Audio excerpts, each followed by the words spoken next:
to have a guest speaker tonight, and that we've forged a partnership with on their project. And it's Nathaniel Stinnett, who is the founder and executive director of the Environmental Voter Project, which is a nonpartisan nonprofit that uses big data and behavioral science to look at non-voting environmentalists and then to try and get them to vote.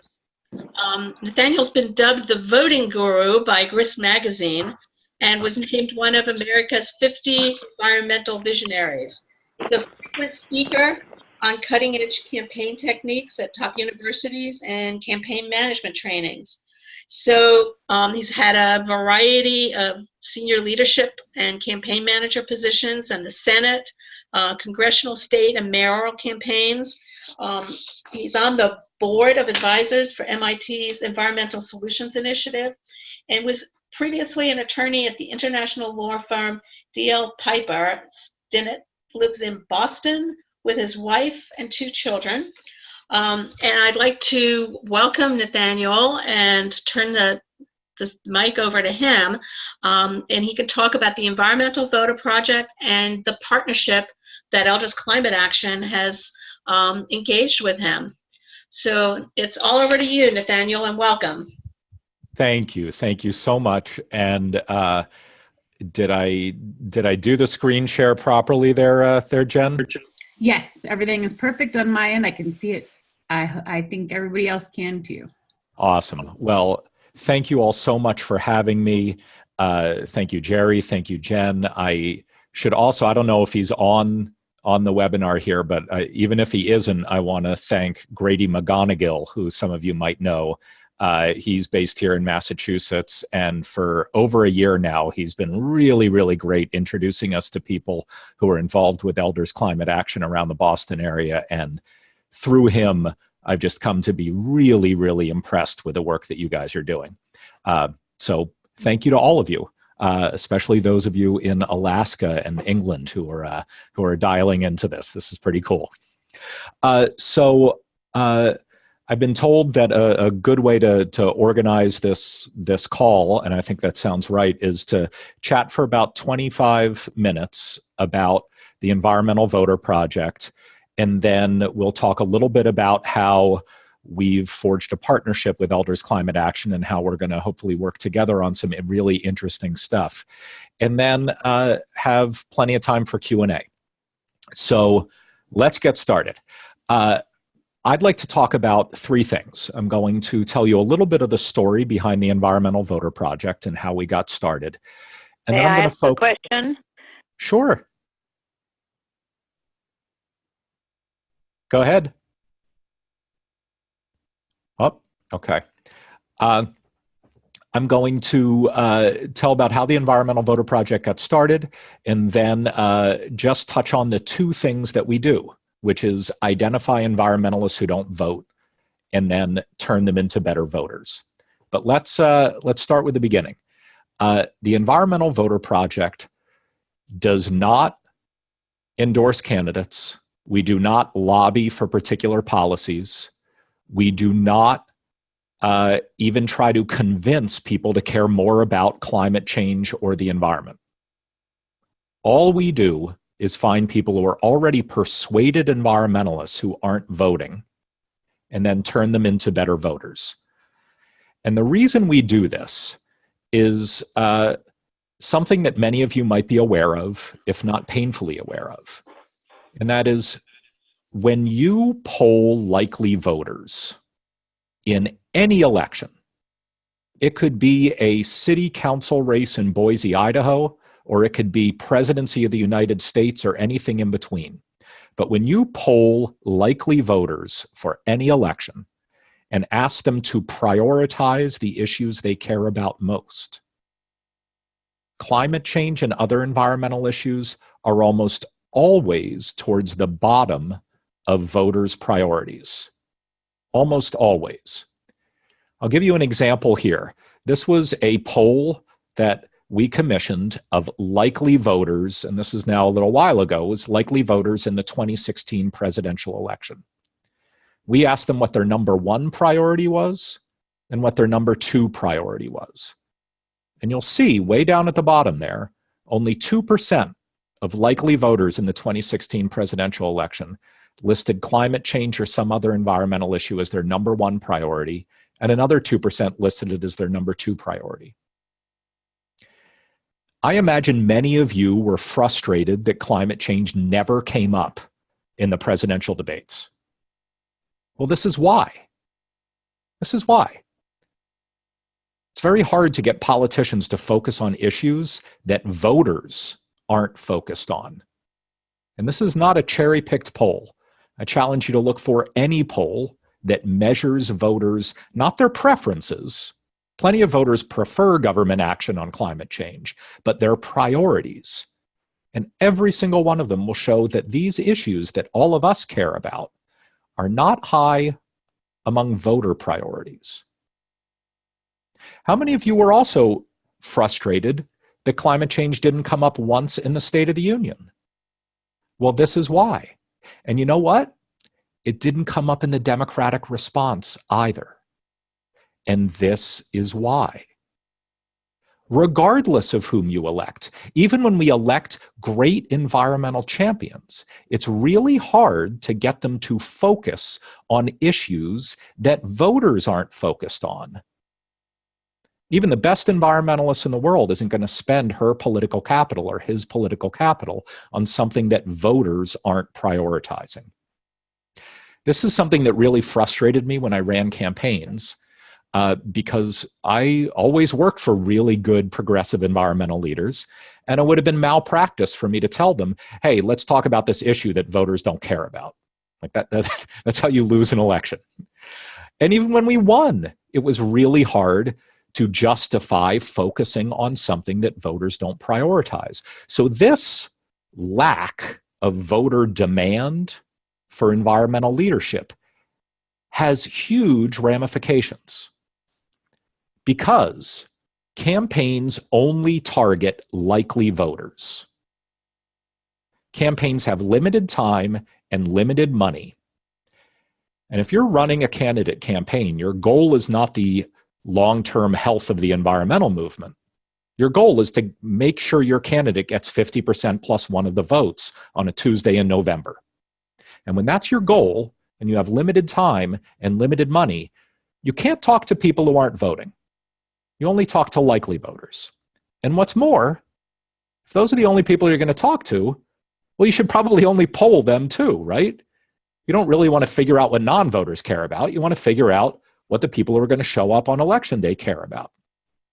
And so right now, this is bad news for the environment and bad news for the climate movement, because every politician knows that likely voters rank these issues among their lowest priorities.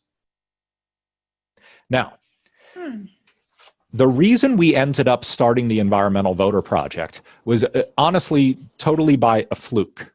After running a mayoral campaign in Boston, I was taking some time off because our first child was being born. And I was looking over some polling data for a friend of mine who's a prominent national pollster.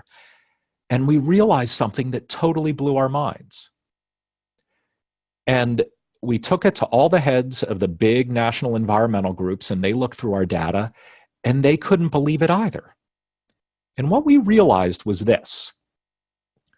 I have a question. Hello? Hello. Yes. My question is, who are you? Oh, are you Nathaniel Stinnett? Yes, I am. Yes. Okay. Sorry. You didn't identify yourself, so I didn't know who you were. Sorry. I'm terribly sorry about that. Yes. So Nathaniel Stinnett from the Environmental Voter Project. So we realized that the reason so few voters prioritize climate change and the environment is not because too few Americans prioritize these issues. I'll say that again because it's really important. The reason so few voters prioritize climate change and the environment is not because too few Americans prioritize climate change. There are actually tens of millions of Americans who list climate change and the environment as one of their top 2 priorities. So why aren't they showing up in polls of likely voters? Because they're not voting. What we realized is that the environmental movement doesn't necessarily have a persuasion problem. There are tens of millions of dyed-in-the-wool, already persuaded super environmentalists who deeply care about climate change. No, we've got a turnout problem. We're not voting. And that has an enormous impact because, as this slide shows, and you can ask anybody who's ever run a campaign before, campaigns don't care about what non-voters think. They care about what voters think. And I'm going to give you some of the actual data we found. We identified 15.78 million super environmentalists who did not vote in the 2014 midterm elections. Only 83 million people did vote in those elections. And we identified 15.78 million who are already registered to vote, but didn't show up. And when we say these people are environmentalists, because I know there are a billion ways to identify an environmentalist, we identify people who list climate change or some other environmental issue as either their number one priority or their number two priority. So these aren't just lukewarm, kind of feel good about the environment folks. These are super environmentalists who are registered to vote but didn't show up. We identified 10.1 million already registered super environmentalists who didn't show up for the 2016 presidential elections, an election that was decided by 77,000 votes in 3 states. To give you a little bit more context of this problem, we now have a very even number, a very nice round number of registered voters in the United States. There are 200 million registered voters. 83 million of them, as I said, turned out in the 2014 midterm elections, but only 4.2 million of those people were super environmentalists, people who list climate change or some other environmental issue as one of their top 2 priorities. Those 4 green dots, they don't persuade anybody to lead on environmental issues. I promise you. They don't. It's just not enough electoral power. In the 2016 presidential election, 136, actually closer to 137 million people voted. But 10.1 million of them, only 10.1 million of them, were super environmentalists. Those remaining light blue squares up at the top, those are all people who are still registered to vote, but they didn't even bother voting in the 2016 presidential election. And that's where another 10 million super environmentalists live. We've got a turnout problem, folks, a big one. And I'm going to get to this a little bit later, but I don't want you to despair. I don't want you to get too frustrated by this, because to skip to the punchline, turnout problems are a lot easier to solve than persuasion problems. This is actually a tremendous opportunity. The fact that there are so many already persuaded environmentalists out there who just aren't voting, who just aren't taking 20 minutes out of their day to go to the polls 2-3 times a year. Well, I won't claim it's easy to solve that problem, but it's a heck of a lot easier to change someone's habits than it is to change their minds. And at the Environmental Voter Project, what we do is we don't try to turn any of those dark blue squares green. All we're trying to do is take these already identified environmentalists who aren't voting and change their habits. We're just trying to push them into the electorate. So how do we do this? We essentially do 2 things. We identify these non-voting environmentalists, and then we turn them into better voters. And I'm going to discuss how we do both things, because even if it turns out that you're not interested in what we do at the Environmental Voter Project, it's so important to understand these next 2 steps, because this is how sophisticated presidential and US Senate races now run. This is how campaigns identify voters and then try to change their habits. So we essentially do those 2 things. You'll see a third thing in there, voter registration. We do a little bit of that, but to be honest, we don't do a lot because the progressive movement has a bigger turnout problem than we have a voter registration problem. And lots of great groups already do voter registration very well. So let me start with identifying these voters? It starts with something very simple, and that is this. And you know what? If you only remember one thing from this webinar, let it be this. Whether you vote or not is public information. It's public information. Who you vote for is secret. No one can ever find out who you vote for. But whether you vote or not is public information. It's public information. And that is the lifeblood. The public voter file is the lifeblood of every campaign. The first decision every campaign makes is they go and they get a copy of the public voter file and they say, who are we going to talk to and who are we not going to talk to? And as I discussed earlier, they look at your public voting histories. And if you're a good voter who's likely to vote in the election they care about, well, yeah, they're going to talk to you and they're going to poll you and they're going to figure out what issues you care about. But if your voting history reveals that you're not going to vote in that election, they're not going to talk to you. Well, voter files also have some other information. They have their age, your party affiliation, your gender, your street address, things like that. And up until about 8 or 10 years ago, that's the only information that political campaigns had to target their advertising. They'd say, oh, interesting, in all of our polls, there are a lot of people who live in the suburbs and are women who are undecided. Well, that's why 12 years ago, everybody was talking about soccer moms. It's not because campaigns had lists of whose children played soccer. They were just working off very basic information in the voter file. Similarly, that's why 8 years ago, people were talking about NASCAR dads as being swing voters. It's not because they had lists of people who enjoyed watching NASCAR. It's because they realized that middle-aged men in the Rust Belt hadn't made up their minds yet. So they just called them NASCAR dads. Well, big data has killed the soccer mom. Big data has changed everything. And I imagine all of you are tired of hearing about big data. But it's really important to realize how it has completely revolutionized how political campaigns work. And what I'm about to get into is a little bit complicated. But if you bear with me, I'll give you some analogies that make you realize this is something you've actually lived with for quite some time. What we do at the Environmental Voter Project is we build what's called predictive models.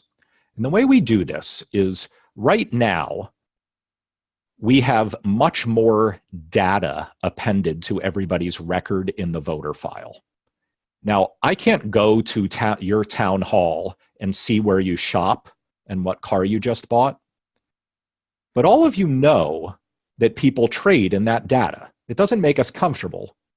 But you know that as soon as you shop at the Gap, the first thing they're going to do is sell your name to 10 other people. I mean, my wife and I just bought a house. And as soon as we got our mortgage, it was amazing how the next day 5 moving companies reached out to us, right? Like, people sell this information.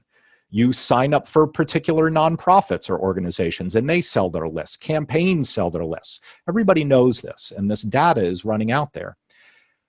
There are a bunch of companies that take all of this consumer and behavioral data and append it to people's records in the voter file. And there are lots of privacy controls in place. But this means that campaigns know where people shop and what behaviors and what their habits are and things like that. And yes, I'd rather not live in a society that is like this. But it's the world that we live in, and this is how campaigns are targeting people. The important thing to realize is that campaigns don't use their guts. They don't assume that because they know you just bought an electric vehicle and you're a member of the Sierra Club that you must care about climate change. Instead, what we do is we run enormous surveys where we poll 20, sometimes 30,000 people per state. And we just ask them 2 questions. We say, hey, Jen, what's your number 1 political priority? What's your number 2 political priority? And let's say out of 20,000 people, 1,000 or 2,000 list climate change as their top priority. It would probably be closer to 1,000. Let's say 1,000 list it. It's then really easy for data scientists to look at the hidden patterns and correlations and come up with a model that helps them predict who the other people who really care about climate change are. Now, this sounds really complicated, but it's actually very similar to a process that I imagine all of you, and I know I, have gone through, and that's applying for life insurance. Right? You apply for life insurance, they ask you a whole bunch of information about yourself. Your eating habits, your exercise habits, your drinking habits, your health history, all this information. And then what they do is they see all the hidden patterns and correlations. They say, oh, wow, this person's, all of their data is very similar to all of these people's data. And what they do is they don't call them predictive models, but they're predictive models. They call them actuarial tables. And they build these models that help them predict, and not to get too morbid here, predict how long you're going to live. And if they're off by even a little bit, these companies lose tens of billions of dollars. When I applied for life insurance, they had to do this on me, a 42-year-old man. And if they're wrong even by a little bit, they lose an enormous amount of money. Well, we do the same approach. We use all of this data that we have on people. We find out who of them really care about climate change, and then we build these models that help us identify every single person in a state who we think has a really, really high likelihood of not just caring about environmental issues and climate change, but listing them as one of their top 2 priorities. And once we have that list, we test it and retest it and retest it to see how accurate it is. And I'll give you some examples here. Let's say we poll 30,000 people in Nevada, and we realize, oh gosh, people who are women between the ages of 55 and 59 are 8 times as likely as the average to really care about climate change. Ooh, and look, Catholics tend to really care about it. Ooh, and basketball fans care more about it than football fans. And you get all of these little data points, and you put them together, and you're able to literally assign a score from 0 to 100 to every single person in a state. And that's what we've done. This is an example, think of what we did in the state of Colorado. And you'll see there are over 400,000 people who only have a 9% likelihood of listing climate change and the environment as their top priority. But there are a whole bunch of people who have more than a 60% likelihood of listing climate change as one of their top priorities. These are the people we go after. And again, I know it sounds a little bit complicated and convoluted, but at the end of the day, how we make this happen doesn't matter. All you need to know is that once we build these lists, identifying super environmentalists, what we do is we ship them out to an outside polling company. And we say, hey, we think all of these people really care about climate change and the environment. Can you test our work? And they'll call up all of these people. And the worst score we have gotten, the worst score, is that 89% of them reported back off the top of their heads that climate change or some other environmental issue was either their number 1 priority or their number 2 priority. These are really, really accurate. And we're not mad scientists.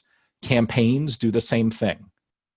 The Clinton campaign, the Trump campaign, they all had assigned individual scores to every single one of you, telling them how likely you were to support them.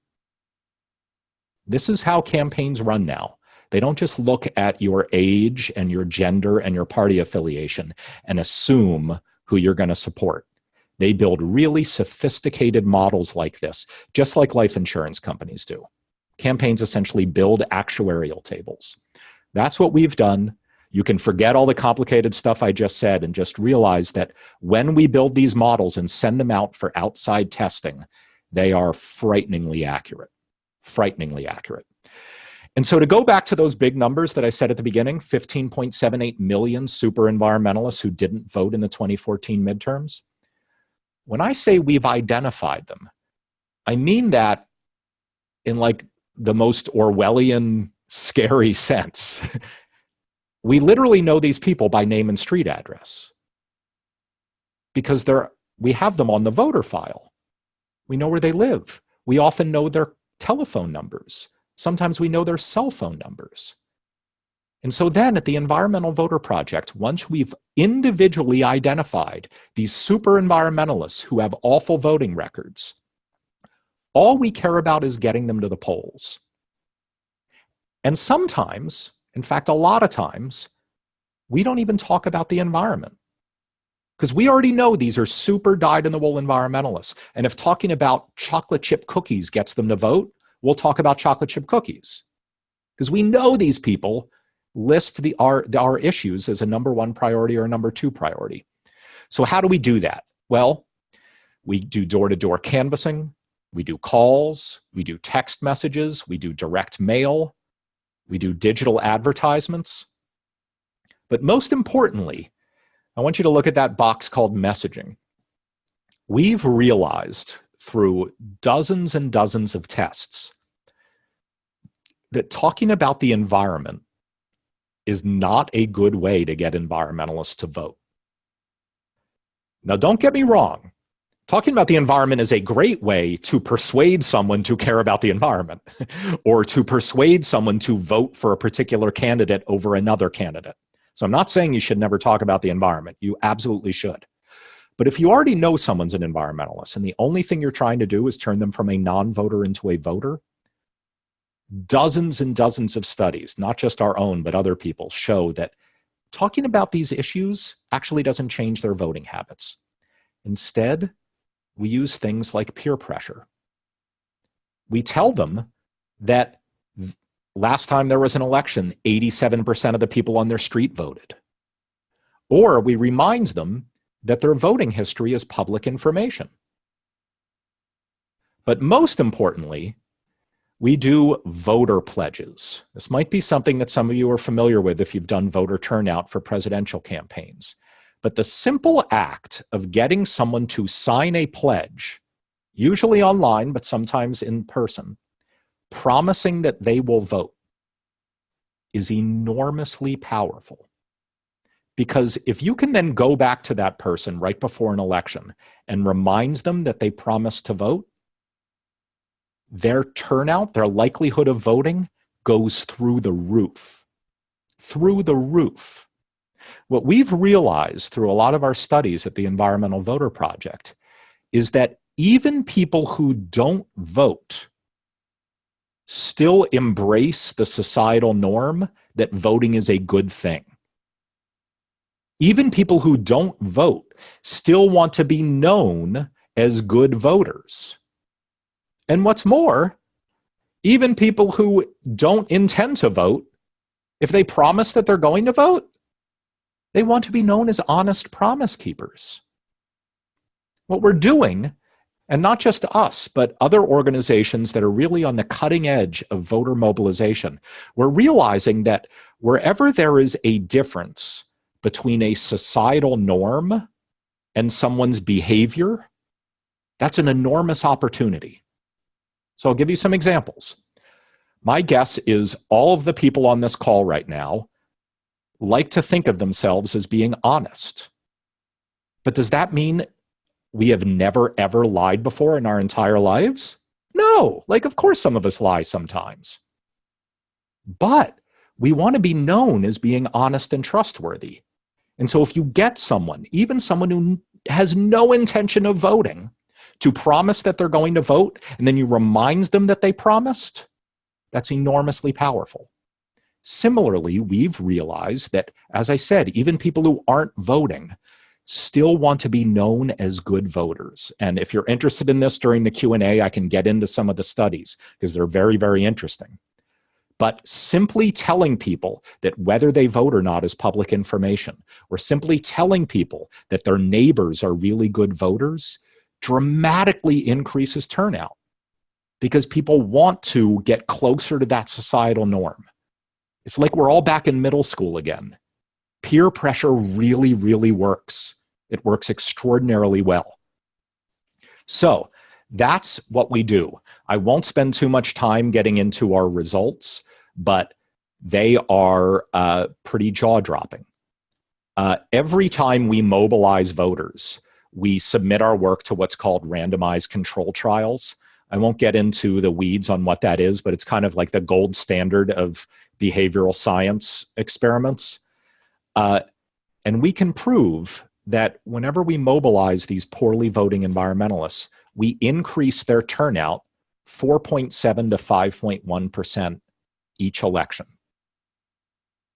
That might not sound like a big number to you, but ask Hillary Clinton how big a deal 5.1% is. That's everything in this business. That is everything.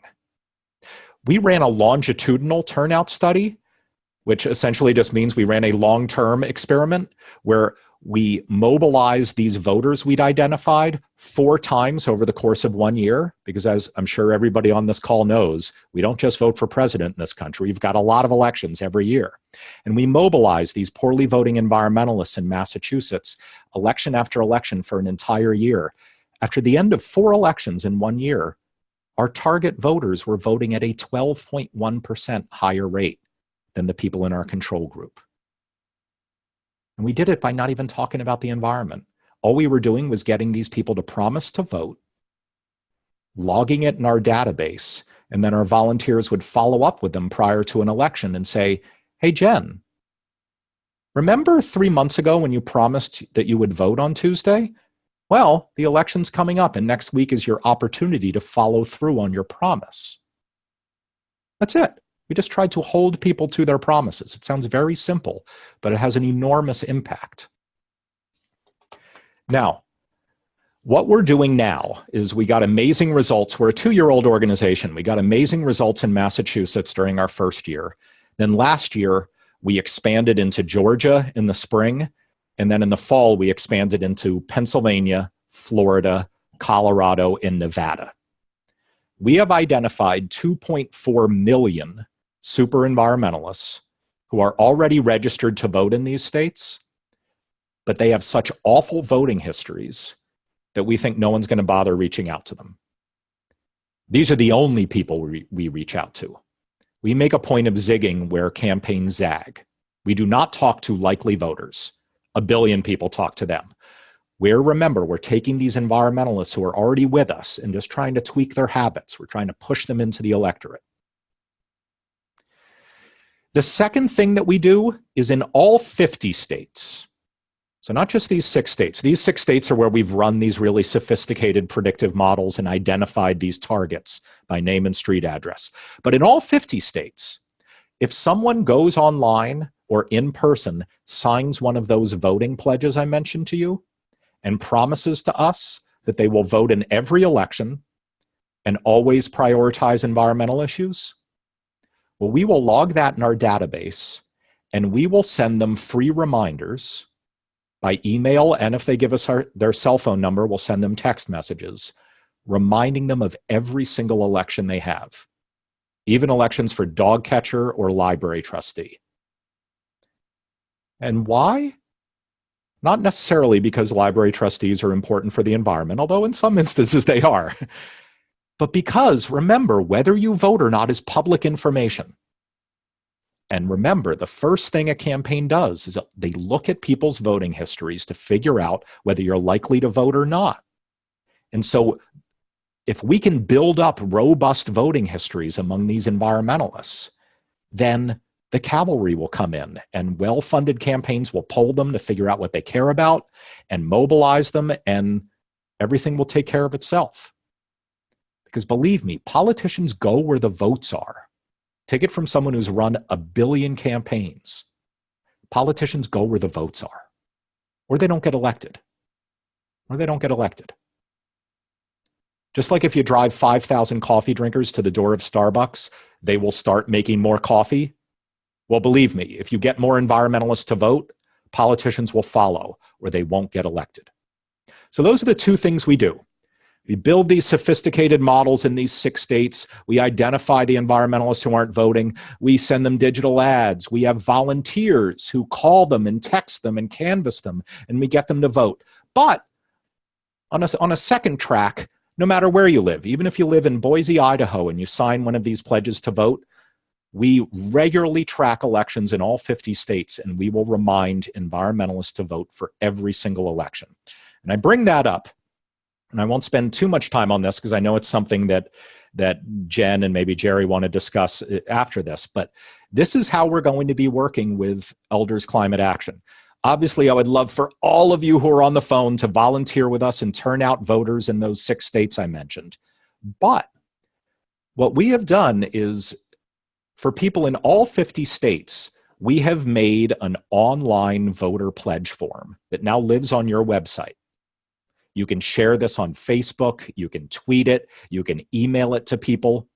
And I could only capture a little bit of this that you see on the screen, but it's a form, and you just fill out your name. You do need to fill out your street address so that we know what elections you qualify for. And then you give us your email address. If you do that, we will send you email reminders and text messages if you give us your cell phone for every single election you have. For primaries, for generals, for local, for state, for federal, for special, for dog catcher, for anything. And what's really, really great about this is not only does this mean that all of your colleagues and friends and people who volunteer for ECA, but also just friends of yours who care about the environment, not only will they get these free election reminders that will take advantage of a lot of this behavioral science, but every time someone fills out one of these forms, we also give all the data to you guys. And what we've realized from a lot of other partners that we work with, so for instance, we're partnering with Years of Living Dangerously, who some of you might know, an Emmy Award-winning show about climate change. They've told us that 95% of the data that we give them, they don't have. Because it's all people who are their Facebook followers signing these forms, and then we send it back to them and they say, oh my gosh, we didn't have any of these email addresses. And there are people. You're giving us data about our own people that we didn't have. So this is one way that we're going to be working with you guys. We can get into it a little bit later.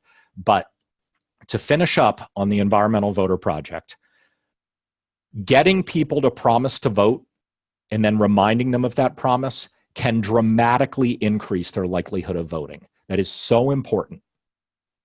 If you want to volunteer for us, we are a nonpartisan organization. We don't endorse candidates, but I can guarantee you we are getting amazing results. And we literally know these non-voting environmentalists by name and street address. And you can call them and text them from the comfort of your own home, and we'll train you over a webinar, and it's really easy.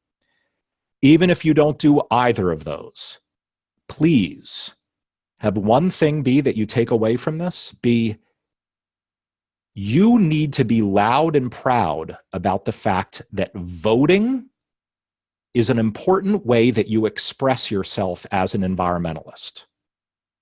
And you need to do that for 2 reasons. One, as I mentioned, we've got a turnout problem. Environmentalists aren't voting. But 2, remember what I said about peer pressure and social pressure. We're social animals. And if your friends, whether they care about the environment or not, know that it's important to you to vote, and not just important to you to vote, but important to you to vote because you're an environmentalist, that changes behavior. That changes behavior. We look to each other for cues on what our habit should be and what our behavior should be. And you need to model being an environmentalist, not just by how you get to work, or not just by the products you buy, or not just by how you consume energy. You need to express yourself as an environmentalist by voting. I will close by saying this. Please, please, please do not leave this webinar and say, oh my gosh, this Nathaniel Stinnett guy said environmentalists aren't voting. This is awful. Like, this is the worst news I've ever heard. No, this is good news, guys. What would be bad news is if I said, hey, we've looked at a lot of polling and it turns out nobody cares about climate change. Like, we're all going to hell in a handbasket. Like, that would be hard. That would be bad news. Because changing people's minds and getting people who don't care about climate change to start caring about it is hard and expensive. But that's not what I'm saying. I'm saying actually tens of millions of Americans care so deeply about these issues that it's one of their top 2 priorities. We're just not voting. And changing people's habits is so much easier than changing their minds. We have an enormous opportunity. We've already won the battle for people's hearts and minds. We're just not showing up on one of the most important days each year, and that's Election Day. And I can guarantee you that if we change this, if we start to change this, so much else will fall into place. I mean, laws aren't made on Election Day.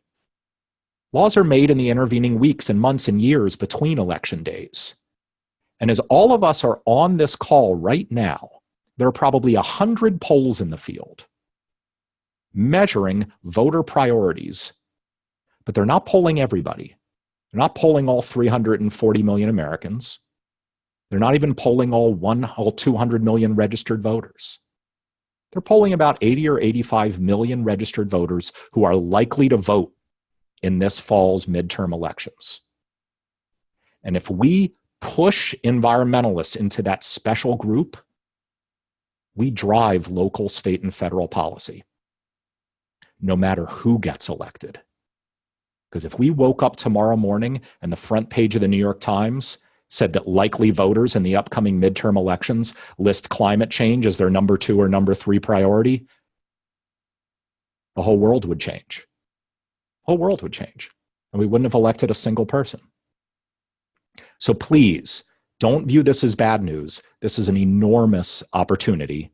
And I hope in this very, very important electoral year, whether any of you get people to sign these voter pledges, whether any of you volunteer to turn out voters, that you at least express yourself loudly and proudly as an environmental voter, because that's something that's missing in our movement right now.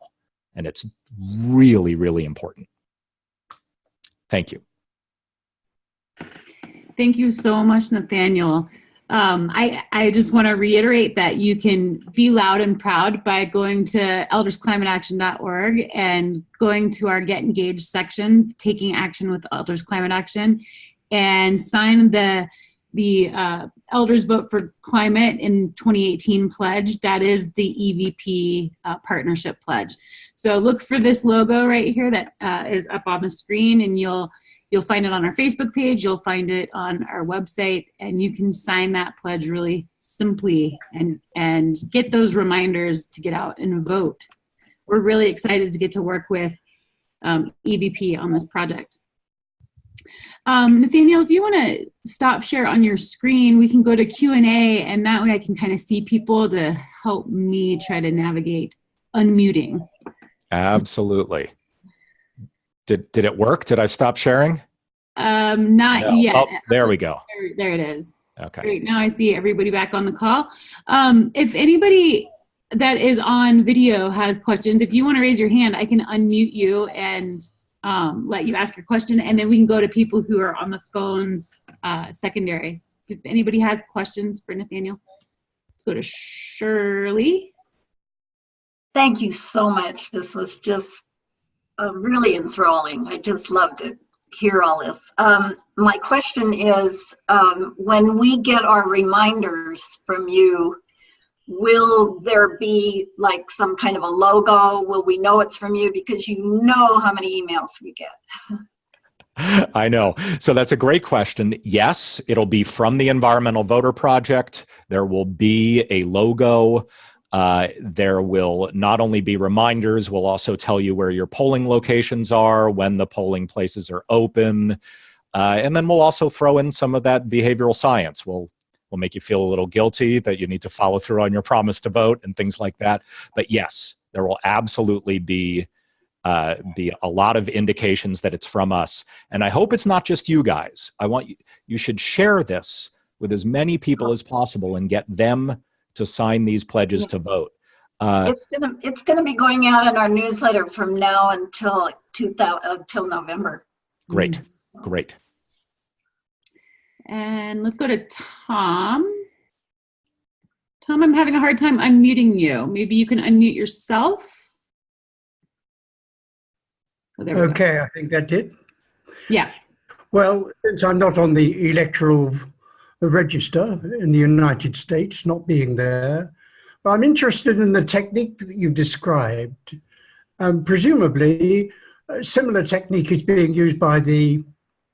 National Rifle Association, the John Birch Society, the Ku Klux Klan, etc., etc. So if that is the case, what have we won? I'm glad you're doing what you're doing, but aren't other people doing it too? So that's a great question. And the answer is they could, but they're not. And here's why. Certainly, nothing of what we're doing is proprietary. Other people could take this approach. But if I were running the NRA, not that I ever would, all of my people vote already. In the United States right now, if you really care about gun rights, you vote like it's your job. And this is a whole nother conversation that we could have, but I know there's been a lot of press over the past 2 or 3 weeks about how much money the NRA spends. And the truth is, they spend nothing. Nothing. There's a lot of journalistic malpractice with numbers that seem big, but they're spread out over 30 years, over 10,000 politicians. The NRA's real power is that if you really care about gun rights right now in the United States of America, you vote like it's your job. So if I were running the NRA, the last thing I do is what the Environmental Voter Project is doing. My people already vote. I would just make sure they know the right person to vote for. But to get to your question, yes, there are organizations that could do what we're doing, but it really only works well for constituency groups whose people aren't voting. So for instance, I haven't done this research because we care about climate change and the environment, but my guess is people who really care about income inequality or really care about relieving student debt probably don't vote that much. I don't know that, but maybe. This would be a good approach for them to take. I should also say this. Our opponents in the environmental movement have a lot going for them. They have a lot of money. They have a lot of corporate power. But what they don't have is 20 million latent environment-hating possible voters. There isn't this like invisible army of environment haters out there who aren't voting. Now, they have tons of money. Don't get me wrong, the Koch brothers are very dangerous and very powerful. But they don't have all of these yet to be mobilized voters like we have. And so that's why this is such a powerful tool. So you're right, other people could use it, but it wouldn't really work for the people on the other side of environmental issues from us, or the NRA, or people like that. It really only works for issue constituency groups whose people aren't voting. Thank you. Let's see, Diana. Yes. Did you unmute? Yep. You can hear me? You're did you start doing this in 14? I was just wondering if you had any data on 12 or 2008 or anything. It was such a big turnout and the results. Right. So it's a great question. And the answer is no to neither of them. We started this at the very end of 2015. Oh. So we're only a little bit more than 2 years old. But we do have lots of data. So any time that we mobilize voters, we submit our work to a randomized control trial. So what that means is, let's say we identify 1 million non-voting environmentalists in Florida. We don't automatically start canvassing, calling, and texting all 1 million of them. Instead, what we do is we randomly remove about 20% of them, about 200,000, and put them in a control group. And we don't touch them. Then we only canvass, call, text, and send mail to the remaining 80,000. Now remember, these two groups are alike in every way. We've just randomly separated them. Then the election happens. We still don't know how we did. We have to wait about 2 months for voter files to be updated. But then, remember, whether you vote or not is public information. And we can see, oh, look, our control group turned out at 20%.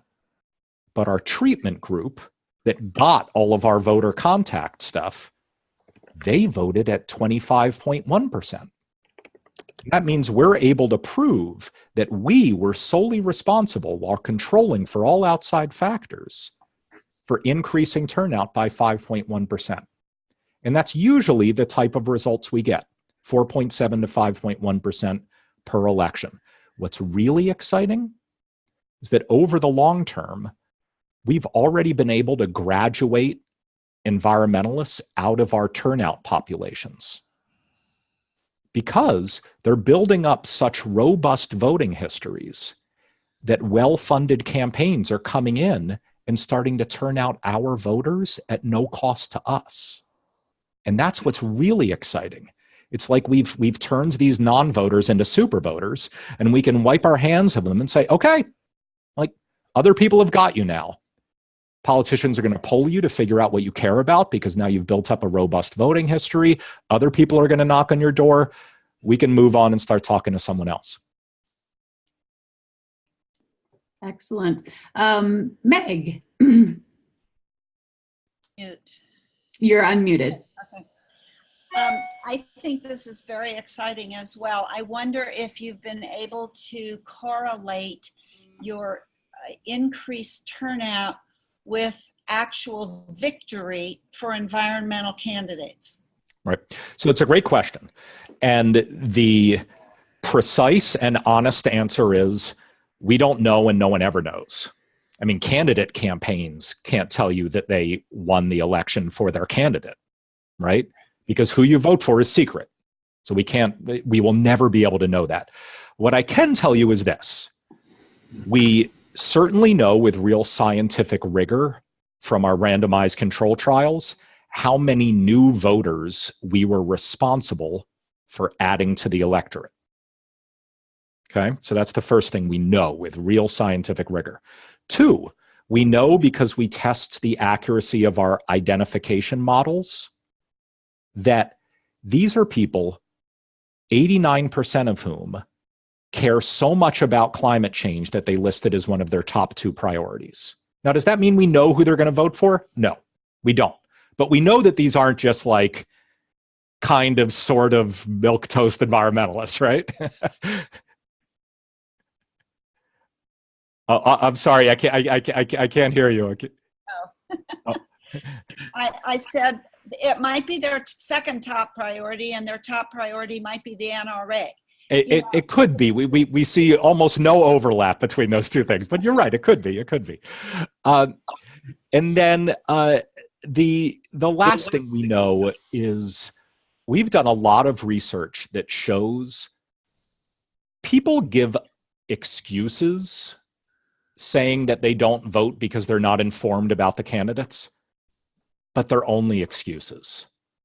The truth is, especially in today's world, it is extraordinarily easy for people to inform themselves about candidates and about elections.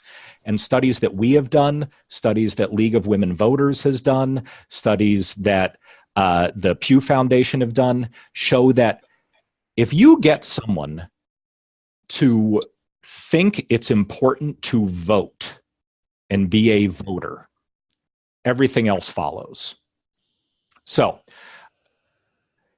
to give you a much shorter answer, we will never know how people vote. No one will ever know. The Hillary Clinton campaign didn't know if their people voted for Hillary, but we do know that these are super duper environmentalists. We know how many of them we get to vote, and we know that if we convince them to vote, study after study shows that they educate themselves about the candidates and the issues. So I know that was a non-answer, but I hope it was an okay non-answer. Let's see, let's do Hazel, and then we'll open it up to the phones real quick, and if we have time, we'll go to Catherine. So Hazel? I just have a question about what the issue around early voting. In our state, we have early voting, and we actually have a card that people can sign up to be permanent early voters. And I'm actually running for office in our state, and one of the tactics that we're using is carrying those cards and asking people to sign up as permanent early voters. Does your research support that tactic? Is that a good way to get people that might not vote on a regular basis to vote, or? Absolutely. Yes, yes, yes. Now, it's some of the research, and we haven't done a lot of this ourselves. Other people have done research on this. A lot of foundations have done research on it.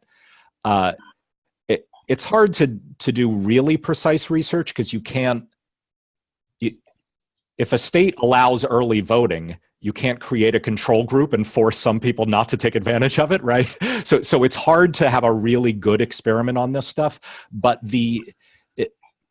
what studies do exist show that it's a very good idea for states to have early voting.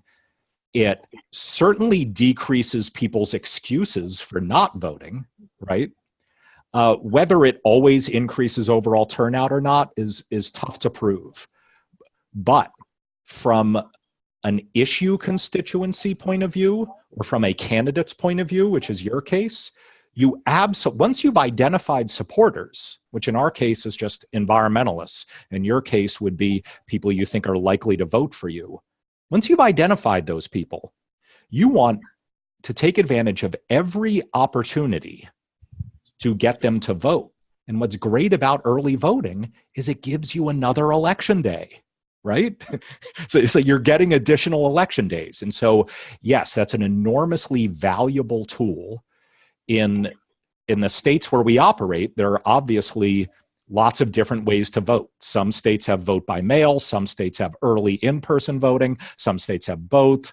And so it's always important to take advantage of that. Absolutely.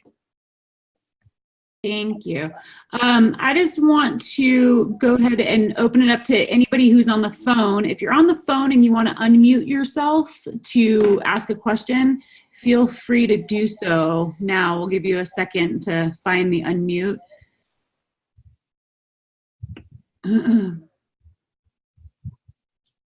I don't see anybody jumping up on the phone. So how about Catherine? Hello. I would like, if you wouldn't mind, once again, telling us how you prioritize or how you determine who is the super environmentalist. I mean, I know I belong to a number of organizations and probably puts me on a high list, but many forums, etc. But so would you once again tell us how you determine the high environmentalist? Absolutely. So first, let me just start by reiterating how we define that. We're trying to identify people who list climate change or some other environmental issue as either their number one priority or their number two priority. Obviously, there are a billion ways to define environmentalists, but that's how we're defining it. Now, how do we find them? How do we identify them? We will survey tens of thousands of people in each state. So these enormous polls, in your typical poll, you would only poll 500 people or 600 people. We poll over 10,000 per state. And not just any 10,000 people, but 10,000 people off of these data-rich voter files that I mentioned to you. These are voter files that have people's behavioral information, their consumer information, where you shop, all of this stuff. And then what we do is, once we get someone on the phone, we'll say, what's your number one priority? What's your number two priority? And then let's say we've got 1,000 people in Nevada who said climate change was their number one priority. It's then very easy to sift through the hidden patterns and correlations. We can say, oh, look, here's a group of people who live in Reno, shop at Brooks Brothers, bought a Volvo 11 years ago, are registered Democrats and Sierra Club members, and they say they really like climate change. Okay, that's really interesting. Oh, and over here in the Las Vegas suburbs are a bunch of people between 50 and 56 who just bought an electric vehicle and and have 2 kids in the public school system. We look for all of these hidden patterns and correlations. And then we build a predictive model, which is kind of like what it sounds like. It's a model that helps you predict who is really, really likely to fit this definition, who lists climate change as a number one priority or a number two priority. It is the same thing that insurance companies do when building actuarial tables. They take all of your health history, your drinking history, your eating history, your exercise history. They take all this data, and then they have to build an actuarial table. They have to build a model that helps them predict how many medical bills you're likely to have, how long you're going to live. And they do that by comparing your answers to other people's answers. This is something that the insurance industry has been doing for decades. We do the same thing. We use this information to try to predict off the voter rolls in every state who are the people who are the most likely to really, really care about climate change and the environment. Most importantly is the last step. Even if you're not sure about all this like sausage making that I just described, what you really need to know is at the end, once we come up with this list of super environmentalists, we send it out to an outside polling company and we say, check our work. Can you just call these people up and ask them off the top of your head, hey, what's your number one priority? What's your number two priority? Well, when we do that in each state, the absolute worst score we've ever gotten is that 89% of the respondents listed climate change or the environment as their number one priority or their number two priority. It's a really, I know it's a convoluted kind of like, complicated way of doing it, but it's a really precise way to identify these people. Thank you. Yeah. There, thank you. It looks like Tim has his hand up. We'll do one really quick question from Tim, if it can be a quick question. I think so. Male intuition, mine in particular, has done very well over the last decade or so. When asked, how do you protect the climate? One word answer, vote. But where my male intuition has fallen is that I would have expected the environmentally conscious person to be in the high percentage of actual voters instead of in such a low percentage. And I wonder if there's been any study as to why this is true. I was waiting for this question, Tim. It's a great question. I would have thought so too. I was shocked. I thought, God, environmentalists must do nothing but be civically engaged and vote all the time. So why don't environmentalists vote? You deserve a very in-depth, nuanced 20-minute answer. I know I can't give that to you, so I'll try to give you the really quick version. We don't know, and we will never know. And here's why. Any behavioral scientist can tell you it's really easy to set up an experiment that tells you how to get someone to take an action, right? If I give you a $10 coupon, maybe that's enough to get you to buy a product. Or maybe it isn't. Maybe I need to do a $20 coupon. Or if I give you this message, it's enough to get you to vote.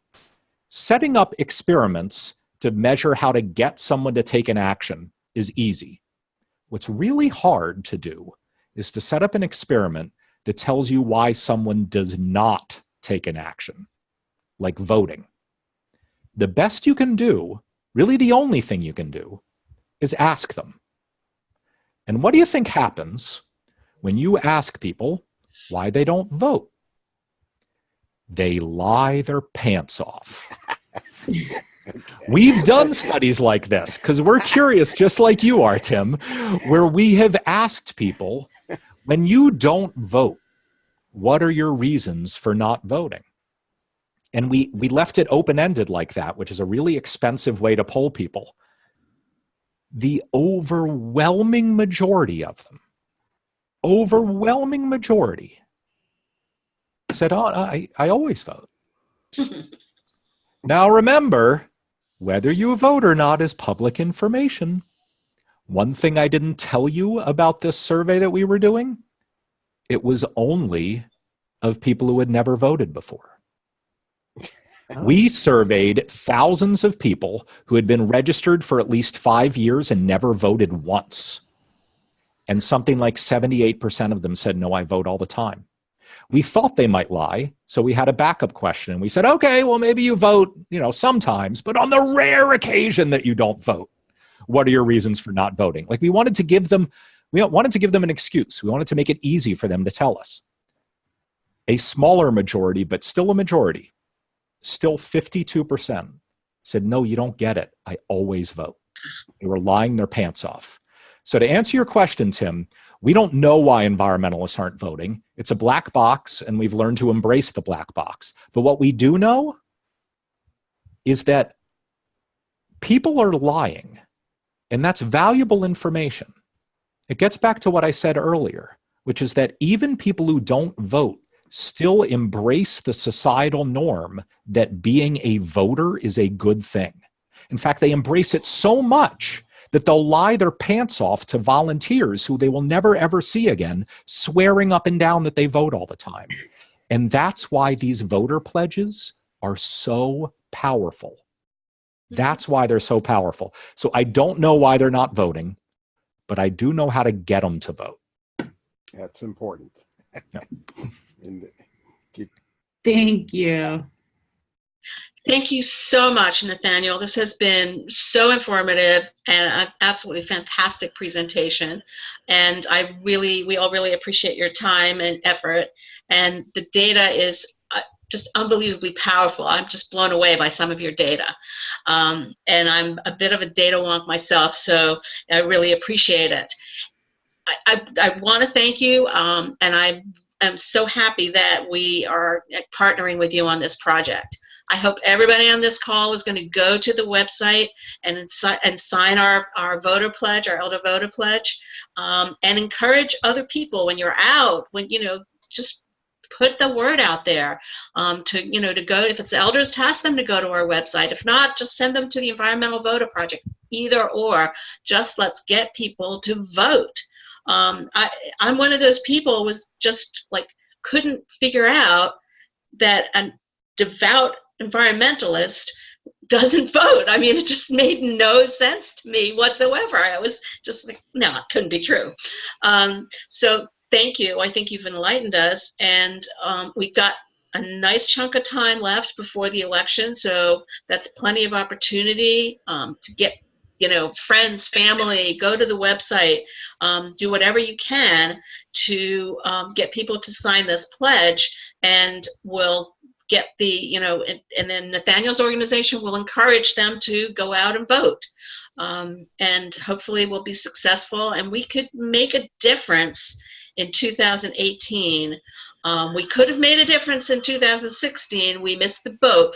Let's go for 2018 and 2020, and we're going to make it happen. So climate change and environment is going to be the #1 issue moving forward because it affects everything else. So thank you, everybody. Thank you for your time. And Nathaniel, thank you for this fabulous presentation.